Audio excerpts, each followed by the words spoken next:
Hi my beauties, welcome back to Younger. Today I'm going to be discussing 7 healthy habits for healthy skin.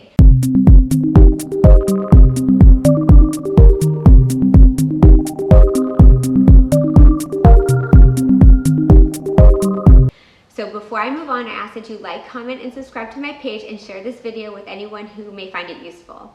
So the reason why I wanted to talk about 7 healthy habits is because we're always focused on skincare products and skincare lasers and energy-based devices and injectables to overall improve our skin health and to make us look younger and to make us look healthier and better. But I think it's important to also just take into consideration our overall health and how that has a direct effect on our skin. So just like we take care of our bodies, we eat clean, we take care of ourselves, we try to get enough sleep, that your skin is an outward representation of your overall health. And as a Mohs surgeon, I do skin cancer surgery where I look at skin under the microscope, and there is definitely a direct correlation between how someone's skin looks under the microscope and how someone looks clinically, like how their overall health looks. Sometimes if people are overweight or say they smoke or have bad dietary habits, their skin under the microscope doesn't look as healthy as someone who takes care of themselves, gets plenty of sleep, exercises regular, and has a very balanced life. You can definitely tell histologically under the microscope. If 2 patients are the same age and I'm excising a skin cancer on both of them, under the microscope you can tell which one is healthier. It's without fail. So I think it's important to just kind of drive these points home and just simple basic steps that how you can live a healthier lifestyle that will have an outward manifestation of healthy skin. So starting with, not in any order of importance, but I'm just going to kind of go down a list. So starting with exercise. So exercise actually has a lot of skin benefits, and people who exercise regularly have overall healthier skin. Now the caveat is if you perspire or sweat a lot and you don't wash your face afterwards and you get acne, because that's like the caveat to that treatment statement. But basically when you exercise, you're increasing the vascular flow and increasing circulation to the skin, which gives more vibrant skin. It provides more nutrients to your skin cells, it increases cellular renewal, and it just increases the vitality and the radiance of the skin because you're having increased blood flow. If you look at a really elderly person, like somebody who's in their 90s or in like a convalescent home, I remember as a dermatology resident going in these nursing homes, and these people who were like 90 years old and very sedentary, they had almost like this gray, dull, lustreless skin. And it's because there's not a vibrant blood flow. And so exercising regularly will really make your skin have that radiant glow. It also increases your lymphatic drainage, which basically is going to pull out the impurities that can be on the skin and just kind of increase the circulation in with the good, out with the bad. Kind of like a hydrofacial every day, every time we exercise. So I think that that's important to incorporate exercise into a healthy diet and balance anyway, but it will also increase, improve the way your skin looks as well. So moving on to diet. So we know that diet has a direct correlation with overall skin health and the way your skin looks.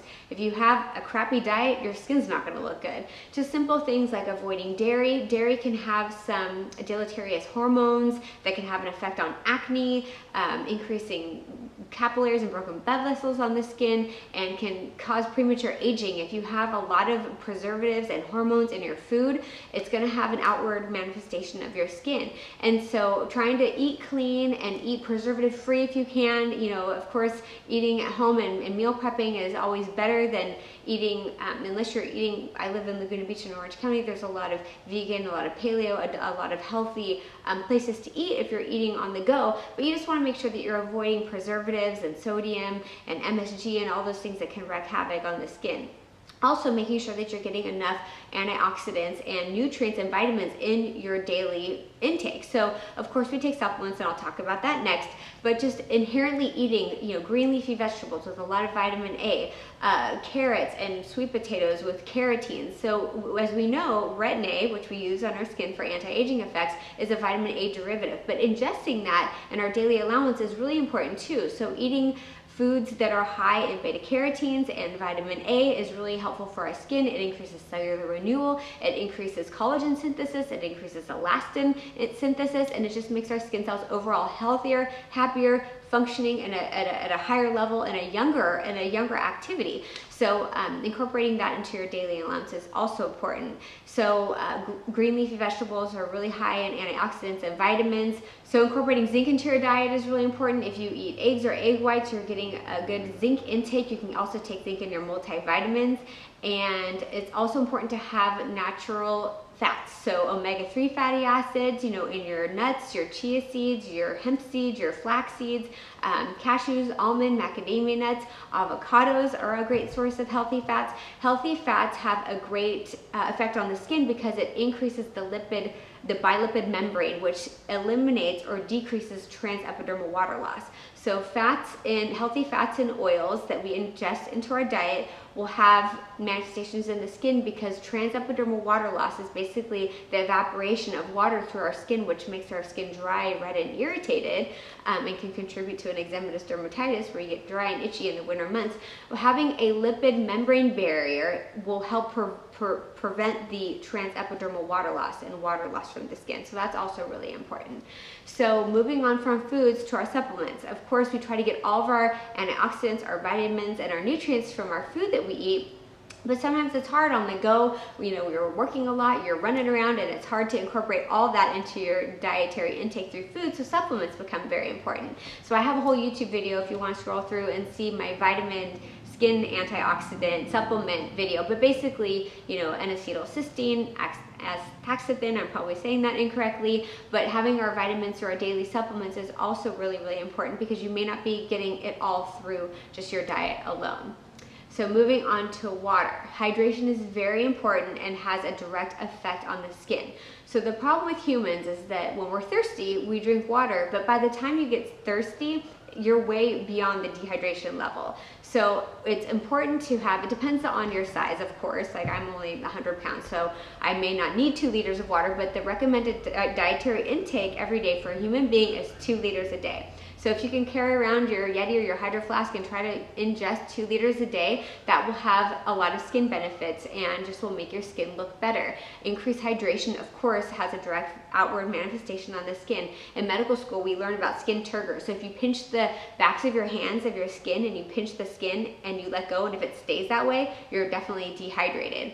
But usually you want to keep on top of your hydration. So we as human beings have to drink when we're not thirsty, and that's hard for some people to do. But if you have a good Hydro Flask and you carry around your water and just sip it throughout the day, make sure you refill it twice so you're getting your 2 liters. That will have a lot of skin benefits. It will increase the vibrance of your skin. It'll increase skin turgor. It'll actually even help with your skin looking more supple and healthier and full of volume. When we get dehydrated, it just shows your eyes get sunken, your cheeks get sunken, and it can have definitely an impact on the way we look and how healthy we look. So make sure that you keep up with your hydration and drink at least 2 liters of water a day. Another important fun fact, a healthy lifestyle, is sleep.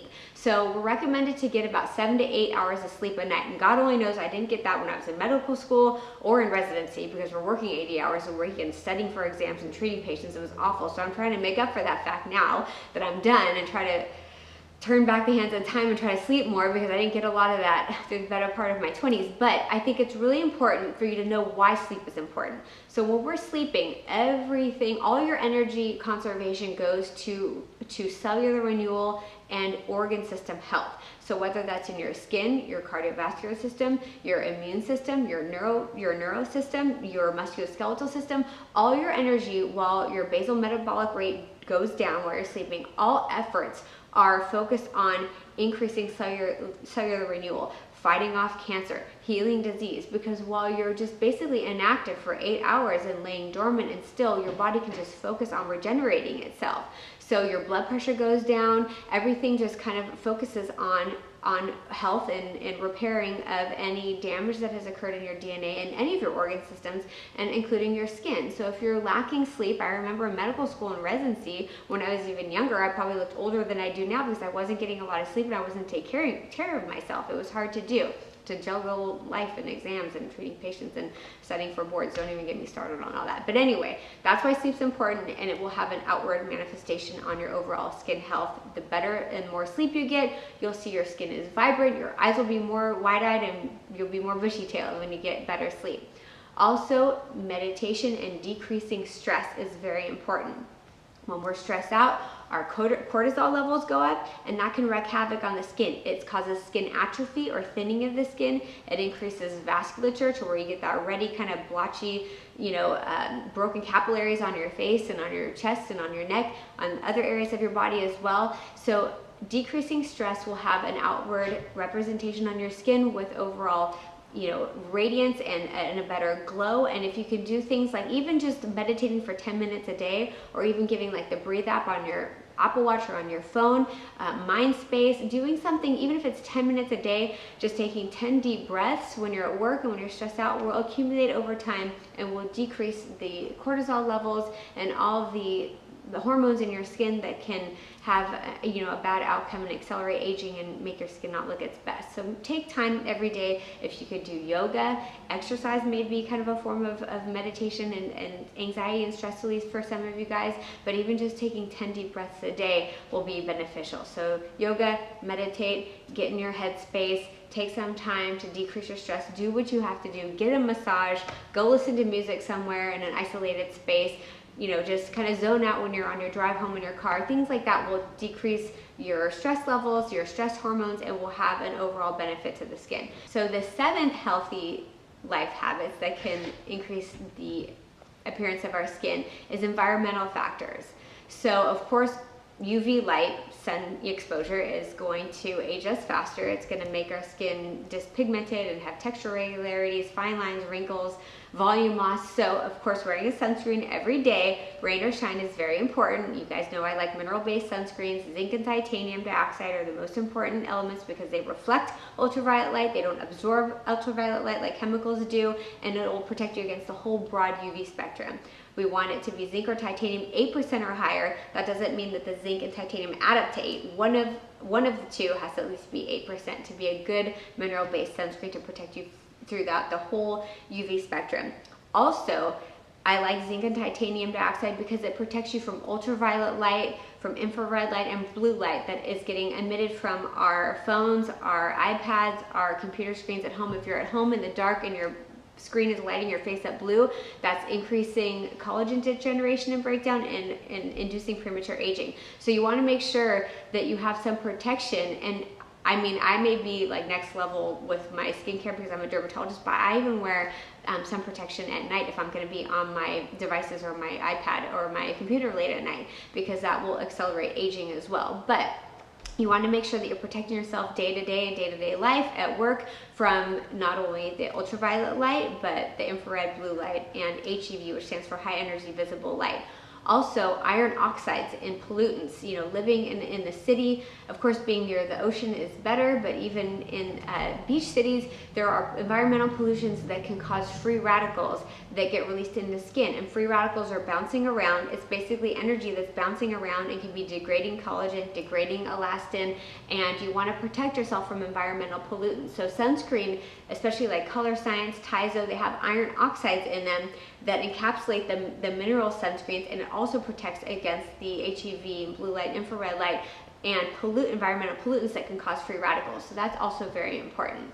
Also, the water content in the air, so the humidity. Of course, being by the ocean, you have increased humidity in the air, but when you're in drier climates, it's important to have, especially during the winter months, if there's heaters that are going to dry out the air, you want to make up that difference by having diffusers and humidifiers that are going to add water into the air. It's also good for your pulmonary health and for your lungs, you know, to have more humidity in the air to kind of minimize the transepidermal water loss, not only from the skin, but also from the alveoli and the lungs too.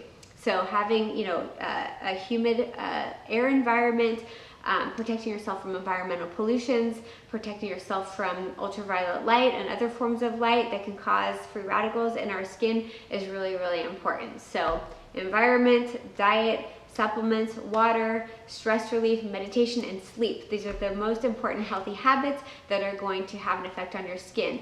And also, when you are meeting people, the first thing that they see is your skin. It's the largest organ in your body, so you want to take good care of it.